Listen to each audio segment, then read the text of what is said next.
Olá, Montes Claros, estamos aqui mais uma vez com Antônio Roberto. Tudo bem, Antônio Roberto? Tudo bem, alegria grande era de estar aqui mais uma vez e estar fazendo esse programa para Montes Claros, né? Para a gente também é um prazer muito grande estar com você. Legal.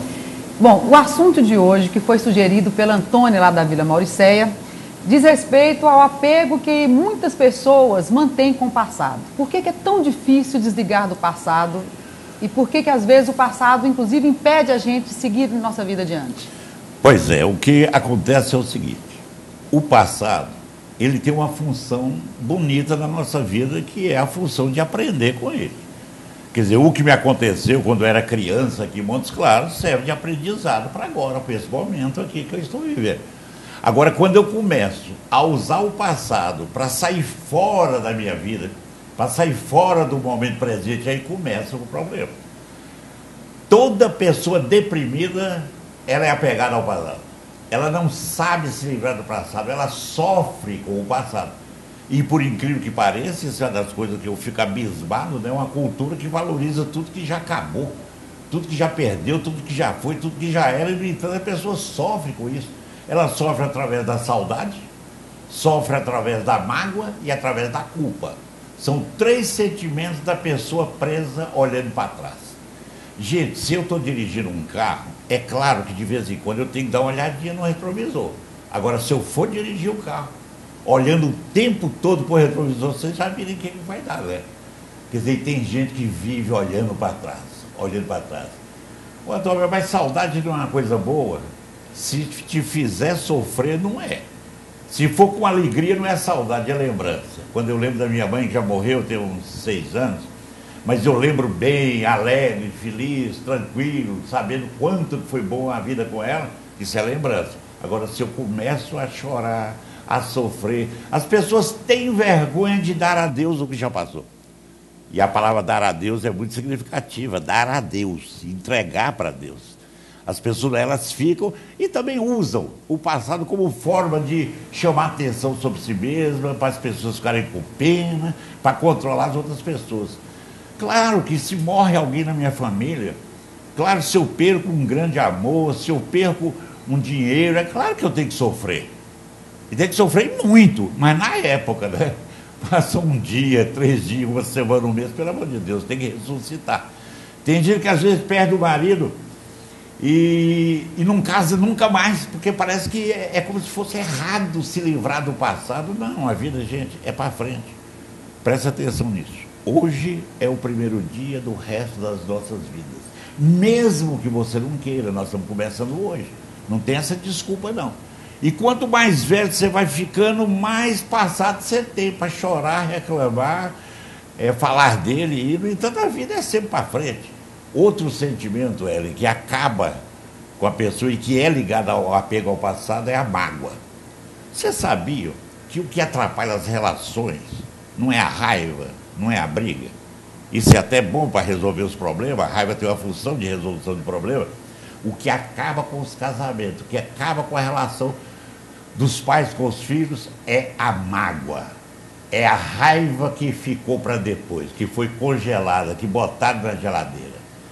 Coisa passada, não sei o quê, o casal está brigando e tal, de repente o marido fala, mas eu não me esqueço não.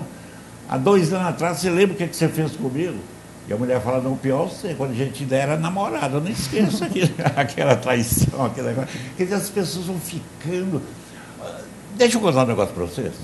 Todos nós somos imperfeitos. Todos nós erramos. Olha, eu estou dizendo que o erro faz parte da nossa vida, querendo ou não. Se eu for realmente conviver com a pessoa durante 1 ano, 10 anos, 12 anos, 15 anos, não tem como um pisar na bola com o outro, não tem jeito, ué. Se eu tenho 17 anos, e tenho 17 anos de casado, né, com a minha segunda esposa, 17 anos de casado, se eu for ficar chateado com tudo que não for legal, não tem jeito da pessoa ser perfeita. Mas as pessoas pegam, guardam aquilo, dizem que quando a pessoa vai ficando velha, a memória vai... Na hora da briga, eles lembram de tudo. Não estou entendendo. Essa mania de pegar o passado para manipular o outro. Quer dizer, então a mágoa é o seguinte, você está com raiva, briga, xinga, resolve, passou. A Bíblia fala isso, eu sei que tem muito católico, muito evangélico assistindo o programa. E a Bíblia fala isso, não deixa o sol se pôr sob a sua ira. Não fica com a raiva guardada muito tempo, não, porque isso te faz mal. Um dia nós vamos conversar só sobre a mágoa, um dia nós vamos, mas de qualquer forma é uma prisão ao passado. E o terceiro é o sentimento de culpa. Quando eu te falo que nós somos imperfeitos, então o erro seu é para você aprender com ele, não é para você lastimar. A culpa é a tristeza por não ser perfeito. Minha culpa, minha máxima culpa. Isso foi uma mudança que a igreja teve no século III. Antigamente falava assim, ó, o problema é o erro. Depois começou esse negócio de culpa. O Papa atual, que é de uma sensatez absurda, de uma sabedoria fora do governo, já falou nisso. Eu vi uma entrevista dele esse dia falando que não é uma coisa boa a culpa. Esse negócio de eu ficar sofrendo, me martirizando pelo erro que eu cometi, em vez de aprender. Tem nisso também uma esperteza nossa. Sabia que a maioria das pessoas deprimidas, elas têm um profundo sentimento de culpa? Sim, né? Eu imagino. Nós todos temos esse negócio, quer dizer, em vez de você aprender com erro, você fica chateado porque errou, porque você é Deus, né? Não pode errar, não pode cometer. Isso é esperteza, em vez de aprender, quer dizer, ter esse apego ao passado, ele tira a alegria de viver. Se o objetivo da vida é ser feliz, como eu falei no último programa, se o bacana é você batalhar para a sua felicidade, nós aqui nesse programa vamos sempre falar das coisas que acabam com a sua felicidade. Uma delas é isso, ficar olhando para trás. Eu vou contar uma historinha para vocês, que aí vai guardar bem. Havia um mosteiro, e todos os dias esses monges saíam do mosteiro e iam trabalhar numa cidade vizinha. Todos os dias. No meio do caminho tinha um rio, de muita correnteza. Um dia estavam vindo os dois padres lá, que eles iam trabalhar nessa cidade. Na hora que eles foram colocar o pé no rio, de repente apareceu uma moça, mas com algumas características. Primeiro, a moça estava de biquíni, porque era perto do rio. Segundo, para a agonia dos padres, o biquíni era pequeno demais. E terceiro, para acabar de piorar, a moça tinha um corpo extremamente erotizado. É o que cientificamente o pessoal chama de gostosa, né? Aí, na hora que os padres botaram o pé no rio, a moça falou: ô padre, morro de medo de atravessar esse rio. Será que vocês podiam me ajudar a atravessar? O mais velho virou a cara para lá e falou: isso é um capeta. Quero nem saber. É um capeta. O mais moço falou: gente, isso é para fazer caridade, o que custa, né? Aí pegou a moça no colo e atravessou com ela o rio. E aí foram lá. Trabalharam o dia inteiro, missa, procissão, batizado. Fizeram. À noite eles voltaram, foram para as últimas orações da noite. Quem estudou no seminário sabe que tem as orações da noite no mosteiro. Na hora que ajoelharam, o mais velho olhou para o mais moço e falou: o irmão, você pecou. O mais moço falou: mas que? Pequei o quê? Onde?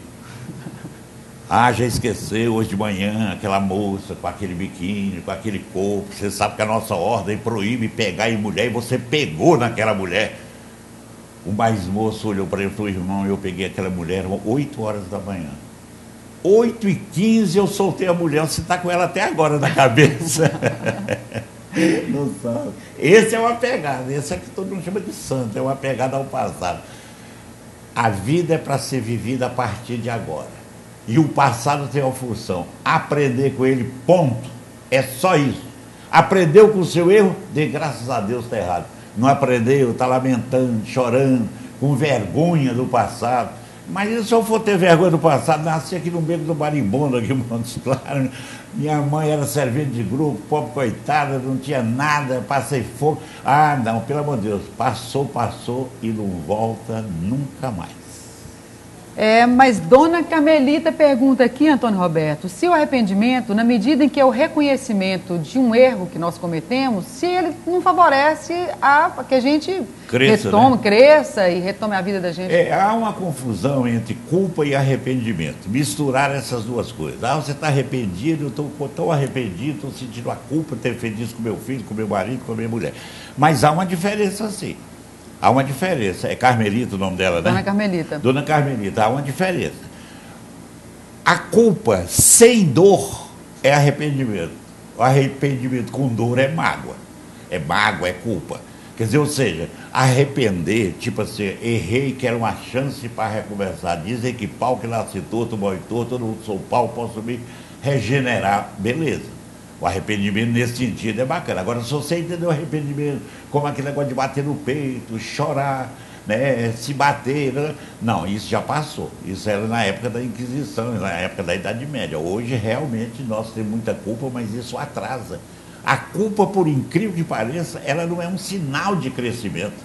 Ela não é um sinal de que você vai melhorar. Normalmente, preste atenção, a maioria das culpas que nós temos são daqueles erros que a gente comete o tempo todo. Não há uma garantia de que você vai mudar só pelo fato de ficar triste, de ter errado e chorar. Ah, você me desculpa. Desculpa, mas o quê? Mas você aprendeu? Vai mudar? Ou vai continuar da mesma forma? Quer dizer, então, na verdade, a culpa não é legal. Agora, o arrependimento não, é o aprendizado. O erro tem essa função. Senão tudo, olha, tudo que foi descoberto na ciência, tudo que foi descoberto na tecnologia, tudo que se inventou de bom para a qualidade de vida das pessoas, veio de um erro. É a partir do erro, do ensaio e do erro, é que você vai crescendo. Então o erro em si, não é, ele é apenas natural.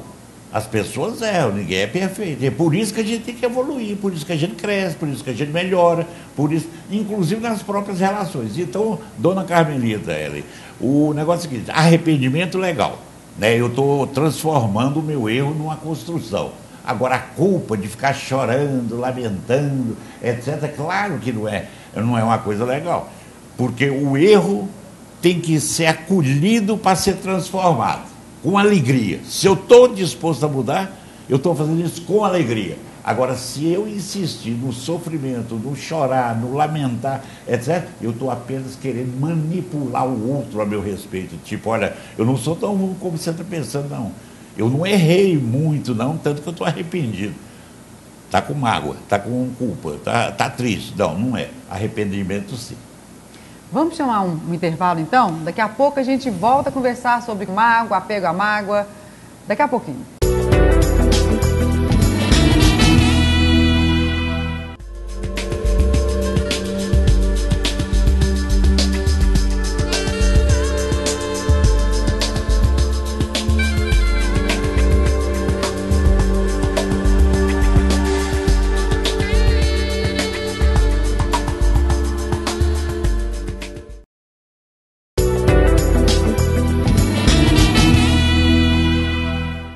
Estamos de volta, Antônio Roberto e você, eu quero observar o seguinte, parece que existe uma cultura da culpabilização do erro que se repete nas escolas, na família, nas instituições de uma maneira em geral. As pessoas culpam as pessoas que erram.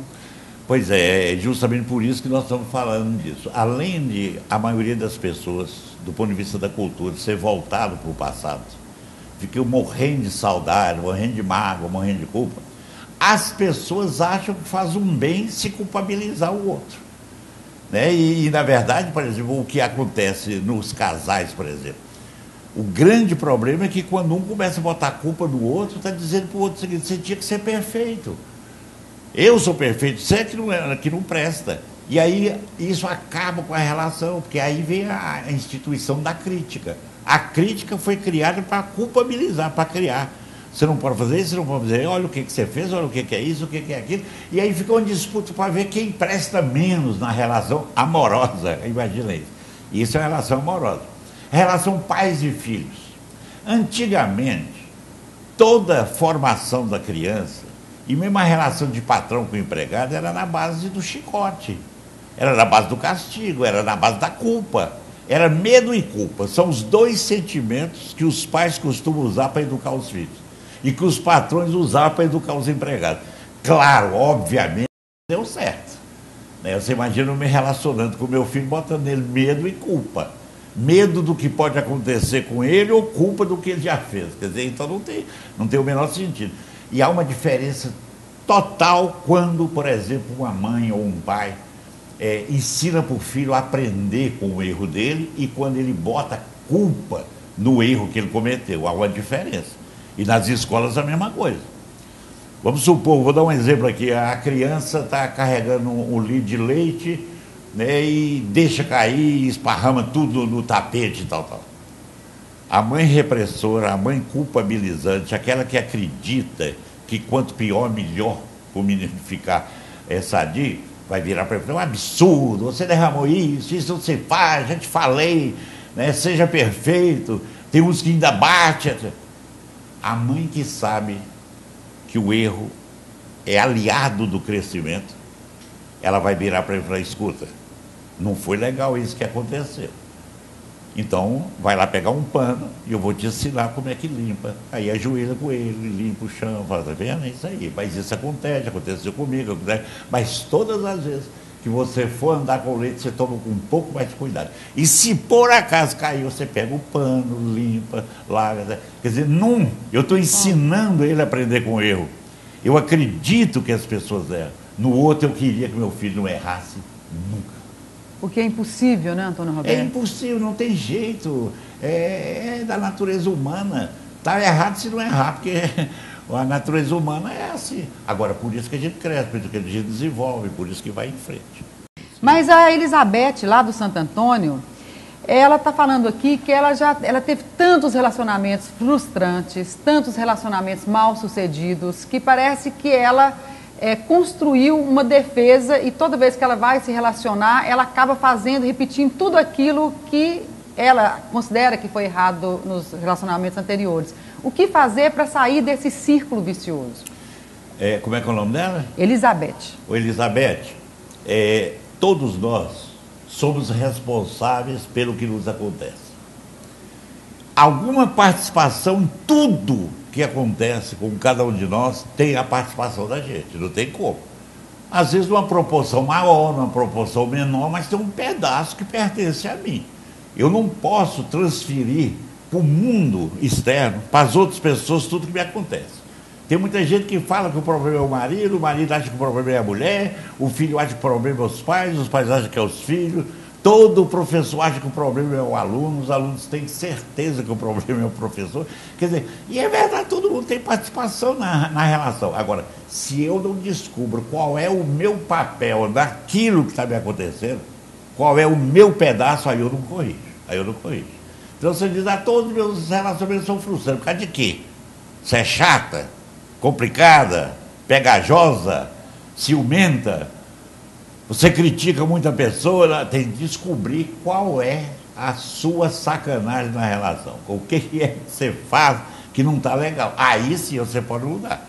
Claro que tem problema dos outros, né? Tem o problema do rapaz que promete e não cumpre, tem aquele que gosta de te abandonar, mas também a sua escolha nele, você deve perguntar por que você escolheu a pessoa assim, ou por que não terminou logo que viu que a pessoa é assim. Então, ou seja, para eu quebrar a chamada repetição compulsiva, todos nós temos uma tendência a repetir sempre a mesma coisa. É como se o mundo tivesse que mudar.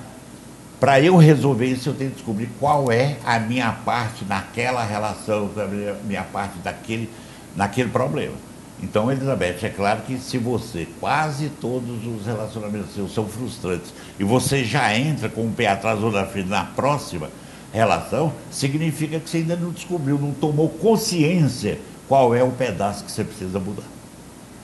Muito bem. Geraldo, lá em Morrinhos, faz a seguinte pergunta. Foi casado há 15 anos e durante um bom período do casamento, a esposa declarava que o amava muito, que estava muito satisfeita, mas que depois de 15 anos, ela chegou para ele, terminando a relação, terminando o casamento, e alegando que não amava mais. Então ela fica muito assustada, o que ele fala aqui, que como que o amor pode ter acabado? Será que esse amor algum dia existiu? Ou se acaba, né? O Geraldo, ele mora lá nos Morrinhos, né? Um grande abraço pessoal dos Morrinhos. Tive uma irmã que morou aí. Geraldo, é Geraldo, né? Geraldo. O negócio é o seguinte: tudo na vida passa, tudo se transforma, tudo muda. O amor é um só. Só existe um amor, um tipo de amor. Esse amor tem várias formas. Você ama a Deus, é uma coisa. Você ama seu pai e sua mãe, é outra coisa. Você ama os seus filhos, é uma outra coisa. Você ama os amigos, é outra coisa. Você ama Montes Claros, é outra coisa. E você ama afetivo, sexualmente uma pessoa, que é o caso do casamento. Quer dizer, eu amo as pessoas e essa eu escolhi para viver comigo um tipo de amor em que inclui, além do afeto, a questão do sexo, da criação dos filhos, etc.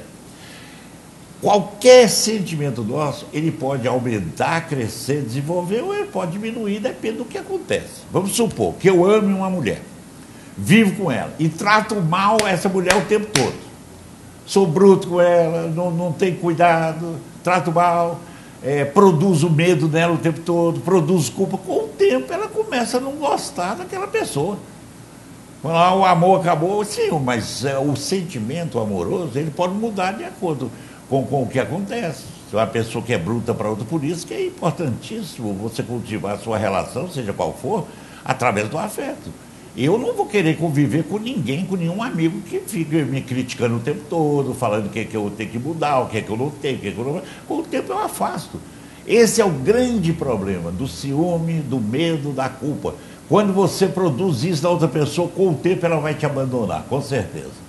E nós somos mestres em produzir medo, culpa, vergonha, mágoa, etc. nas outras pessoas. Então, Geraldo, o problema não é a pergunta nessa, não. Você está com a pergunta falsa. Sua pergunta é uma pergunta quase filosófica. O amor acaba ou não acaba? O que aconteceu na relação sua com a sua mulher, ué? Ela te tratava bem, te amava, gostava, etc. E de repente, esses dois tiveram um problema. Pode ser uma mudança sua, pode ser uma mudança dela, pode ser uma mudança dos dois. O certo é o seguinte, no começo, esse negócio de botar tristeza, ciúme, medo no outro, funciona. Depois começa a esfriar a relação. Isso não tem como. Então, se você perguntar, é o seguinte, não fica preocupado, não. Acaba-se, amor acaba, tudo acaba. O ódio também acaba. Se o ódio, que é pior, acaba, quanto mais o amor, que é mais leve, quer dizer, tudo acaba. Agora, mas em compensação, você pode amar outra pessoa e outra situação, outra coisa, quer dizer, mas a vida é assim mesmo. Agora você tem que perguntar, não fica com pergunta falsa, não. Ah, então, Roberto, o amor acaba ou não acaba? É porque tinha ensinado que não acaba, né? Que o amor é para sempre, que vai ser unido até a morte, né? Estejam unidos até que a morte os separe, em vez de estejam separados até que a morte os una, né? Quer dizer, então é isso aí. Te ensinaram isso, você acreditou e agora já a coisa você está experimentando. Na prática, você é que tem que me falar que acaba, pois se acabou. E o problema dela não é isso, eu não te amo mais. Sabe por quê? Porque mesmo tem muita gente que acha que o sexo é a coisa mais importante do casamento. Eu digo para vocês, não é. É muito bom, muito gostoso, muito necessário. No início é o que chama uma pessoa para outra, é um ponto de aproximação, mas com o tempo outros aspectos valem mais do que a sexualidade dentro do casamento, por incrível que pareça. E eu estou falando isso aí contra todos os psicólogos do mundo. O companheirismo, o estar junto, o sentir a pessoa próxima nas horas críticas, o não criticar, o aceitar o outro tal qual é. Você não sabe a alegria e o prazer que é conviver com a pessoa assim. Tendo sexo, não tendo sexo, ele mais ou menos frio ou menos, aí eu quero ficar com essa pessoa, porque é uma amiga, né? A gente que é amigo, no verdadeiro sentido da palavra. O amor tem outros fundamentos, né, Antônio Roberto? Tem outros, né? É bom, o sexo também é bom e é necessário, é importante, principalmente no início mesmo, né? Mas todos os casamentos friam um pouco. É a instituição falando, vamos ser companheiros, vamos estar juntos, vamos trabalhar juntos. O pessoal quer essa presença, né, do amigo da coisa. Antônio Roberto, muito obrigada. Chegamos, infelizmente, ao final do nosso programa, mas na próxima segunda-feira, na próxima sexta e na próxima quarta, nossos encontros, é bom lembrar o pessoal que nossos encontros são às sextas-feiras, segundas e quartas.